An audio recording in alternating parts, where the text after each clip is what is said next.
ये बीजेपी महंगाई और बेसिक मुद्दे पे राजनीति क्यों नहीं करती है, और जो महंगाई बढ़ रहा है तो बीजेपी उसके लिए क्या स्टेप उठा रही है। जरा सुनिए जनता में खड़े कैसे एक युवक ने बीजेपी की राजनीति को पूरी तरह एक्सपोज किया और कहा कि बेसिक मुद्दे पर बीजेपी राजनीति क्यों नहीं करती है। इससे पहले हमारे चैनल को अभी के अभी बेल आइकन दबाकर सब्सक्राइब करना ना भूलें।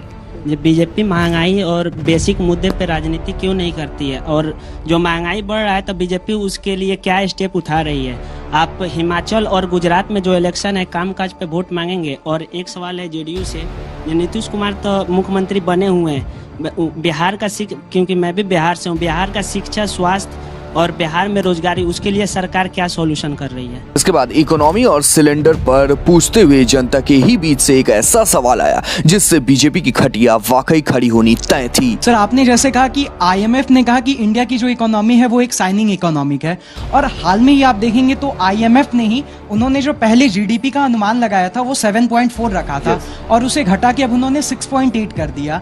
तो अगर आईएमएफ सर, जैसे अगर हम पेट्रोल पे देखते हैं तो अभी वो जो उसकी कीमत है सर, वो अभी तक में ऐतिहासिक काल में सबसे सबसे ऊंचे स्तर पे है सर। इसके बाद गौरव भाटिया का जवाब भी सुन लीजिए। तो मैं बिल्कुल आपकी बात से सहमत हूं। मैं आपको बताता हूं कि कुछ चीजें ऐसी हैं जो हमारे नियंत्रण में नहीं होती हैं, क्योंकि हमारी इकोनॉमी आज पूरे विश्व में 5th लार्जेस्ट इकोनॉमी बन गई है।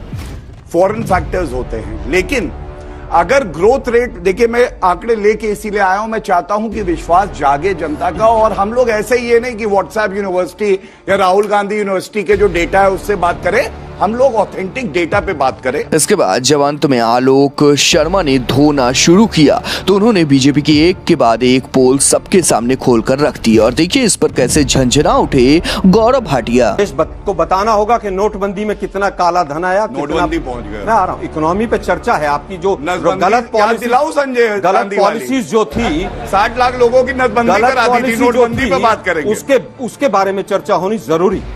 स्विस बैंक में डबल काला धन हो गया, वो किसका है सरकार को बताना होगा। बहुत चिल्लाते थे रविशंकर प्रसाद जी, लिस्ट लेकर आइए, नाम बताइए, ये कीजिए वो कीजिए, बताइए आप जरा। तो इस पूरी खबर पर क्या है आपकी राय, नीचे कमेंट सेक्शन में हमें जरूर बताएं। साथ ही साथ चैनल पर बेल आइकन दबाकर सब्सक्राइब करना भी